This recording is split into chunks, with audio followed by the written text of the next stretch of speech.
তারা 2024 সালের জুন মাসে, এপ্রিল মাসে, মে মাসে তাদের মনস্তত্ত্ব কি ছিল সেটার লিটমাস টেস্ট অনুযায়ী তাদের আসলে সিদ্ধান্ত নেওয়া উচিত।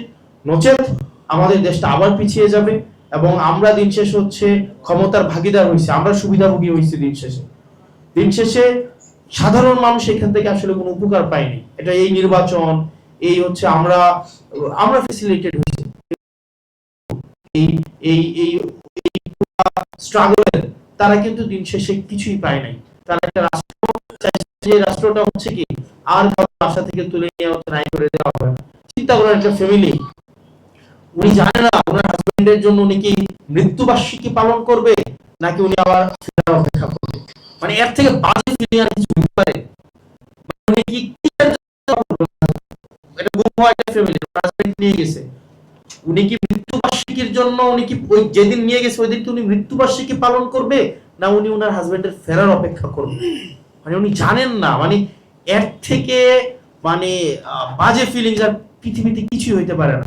প্রত্যেকটা অপরিচিত মানুষকে যখনই বাসায় হচ্ছে আসে, কলিং বেল বাজে, সে মনে করে যে তার স্বজন ফিরে আসছে।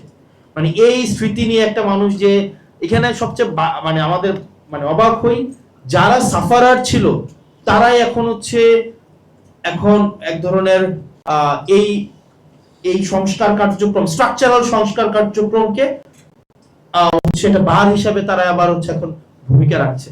সালাউদ্দিন সাহেব, এটা হচ্ছে আপনি উনি নিজে হচ্ছে সাফার করছেন, তারপর হচ্ছে হুম্মাম ভাই সাফার করছেন, আরমান ভাই সাফার করছেন, এখানে ইলিয়াস আলীর হচ্ছে ওয়াইফ বর্তমান হচ্ছে অনারেবল এমপি, উনি সাফার করেছেন, সাফার করছেন।